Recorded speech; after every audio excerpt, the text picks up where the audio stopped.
Hi, I'm Matt Lockett with the Justice House of Prayer in Washington, D.C. I have a really special story I want to share with you. I think it's going to be challenging and definitely inspiring for your life of prayer. And this is from several years ago. I became friends with a lady from Wales, and she was a powerful woman of prayer and intercessor. And I was asking her one day, how did you become an intercessor? How did you enter into this life of prayer that you're living? And she said, well, right after I became a Christian, I heard about this word intercession. And I didn't understand it. I wanted to know what it was. And I was talking with a pastor, and he said, if you want to know about intercession, you need to talk to Doris Rusko. Now, Doris Rusko, that name got my attention because I'm a student of Rees Howells, a powerful man of prayer during World War II. He had a school, a Bible school there in Wales from 1924, and it endured right up into the year 2004.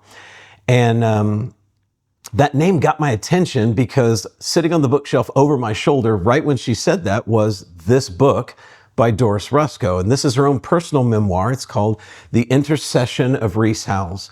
So when Rees Howells' Intercessor was being written, the author encouraged Doris to write her own recollections because she was there at the school. She was actually the head mistress of the Bible College of Wales. And so she wrote this book right here. And I had read that. This is a powerful book in its own right. And my friend reached out to Doris Rusko in Wales. She was still living at the school at the time. This is in the 80s and the 90s. And she became pen pals with Doris Rusko. And through those letters, she had many questions, and Ms. Rusko was able to just encourage her in the lifestyle of prayer and using the stories and the testimonies of all that she had seen through the decades, and especially during her time with Rees Howells. It was a great encouragement to her. Well, after that conversation, she went home, and then she called me one day and she said, I have this little box of letters from Doris Rusko, and I was looking at them and I felt like the Lord told me I was supposed to give them to you. And so I have those letters here. And so I am the proud recipient of this little stack of handwritten correspondence from Doris Rusko. And these are letters that she wrote in her old age when she was still living at the Bible College. And many of these are written from the early 1990s. And just a short time before she passed away in her 80s. And, these letters are special to me for a number of reasons, but this letter in particular has inspired me for many years. And it's this one that it goes into a little more detail, and it talks about how Samuel Howells, the son of Rees Howells, had been contending mostly in secret through the decades in his prayer closet. And what was he praying for? She talks about in this letter how he was primarily praying against the strongman of communism. And he was contending for communism to fall, for Eastern Europe and the Soviet Union to open up to the gospel, that the Iron Curtain would fall and the gospel would advance into those unreached areas. And this letter in particular is meaningful to me because it's dated February 18th, 1991. Now, if you know your history, you'll recognize why that's important. It was 1991 on Christmas Day that the Soviet Union collapsed. And so this letter is powerful because it represents the end of that intercession. They were just months away of completing a decades-long prayer assignment for the fall of communism in the Soviet Union. And that inspires me to be a man of prayer myself. It inspires me to be an intercessor that doesn't quit, that doesn't give up, that even when there's no crowds and when there's no one looking, that I would be found in the prayer closet contending for the assignments that God has given me and refusing to quit. And so I'm inspired by these letters from Doris Rusko. I'm inspired by the life of Samuel Howells. I'm definitely inspired by the life of Rees Howells.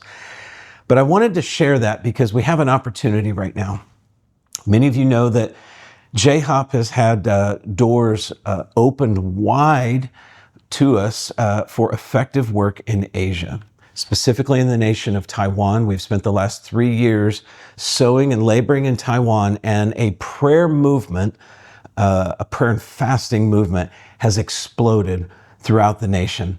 And we believe that this is unto a great missions movement that is going to reach all of Asia, that will be launched out of Taiwan. But in tandem with that, another door has now opened in Vietnam.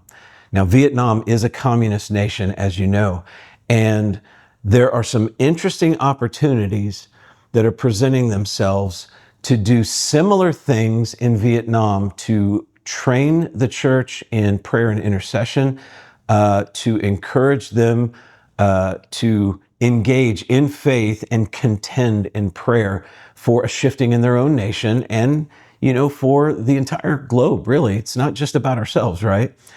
And we want to leverage the work that we've been doing in Taiwan for the last 3 years. Now, this fall, we're going to be conducting a 3-day training intensive on prayer, fasting, dream stream, consecrated lifestyle, a very condensed training for the church in Taiwan that is geared at raising up strategic intercession.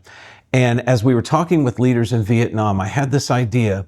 Would you consider sending young adult leaders to Taiwan to participate in that training?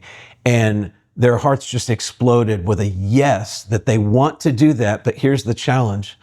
As we began to discuss it, what we realized is that the Church of Vietnam really doesn't have a lot of financial resources to be able to do such a thing. We have now been offered a $25,000 matching gift to scholarship a large group of Vietnamese young adult leaders to bring them to Taiwan to participate in that training this fall. And this is an incredible opportunity. I want you to consider, would you prayerfully consider sowing into this effort right now? What God is doing in Asia is historic. What God is doing in Taiwan is comparable to nothing else that I've seen, at least in my lifetime. But I'm still drawing on the inspiration from these letters from decades ago, when we have a written testimony of intercessors who were contending against the strong man of communism so that the gospel could advance like never before. I believe the same opportunity exists for this generation. It exists for you and me. And I want to ask you, would you please consider sowing into this $25,000 matching gift campaign? It's a very short time limit that we have. We only have until July 12th to complete this so that we can get the right things set in motion. And we will be traveling to Vietnam here in the next couple of weeks to meet with leaders. And we're going to start building the process to identify and figure out who we are going to send. And we're really excited about this opportunity. I want you to be excited about this opportunity.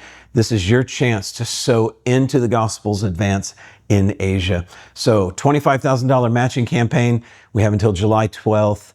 Please sow into this today.